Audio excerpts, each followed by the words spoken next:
Many days passed before we could speak to the Golden One again, but then came a day when the sky turned white as if the sun had burst and spread its flame into the air, and the fields lay still without breath, and the dust of the road was white in the glow.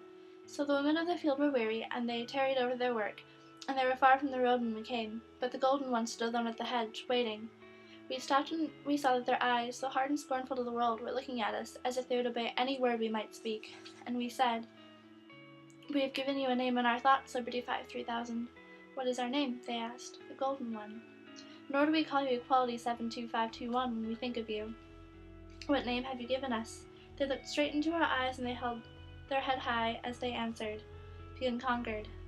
For a long time we could not speak. Then we said, "Such thoughts as these are forbidden, Golden One. But you think such thoughts as these, and you wish us to think them."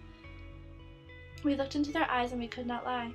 "Yes," we whispered, and they smiled. And then we said, "Our dearest one, do not obey us." They stuck back, and their eyes were wide and still. "Speak these words again," they whispered. "Which words?" we asked. But they did not answer, and we knew it. "Our dearest one," he whispered. "Never have men said this to women."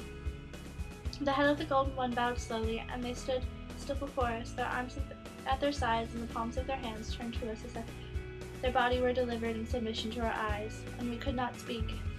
Then they raised their head, and they spoke simply and gently as if they wished us to forget some anxiety of their own.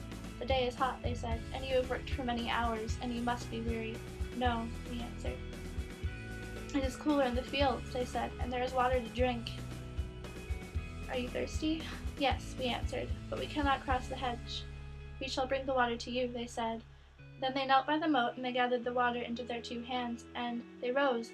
They held the water to our lips. We do not know if we drank that water.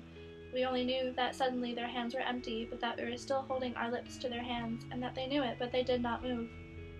We raised our head and stepped back, for we did not understand what had made us do this, and we were afraid to understand it.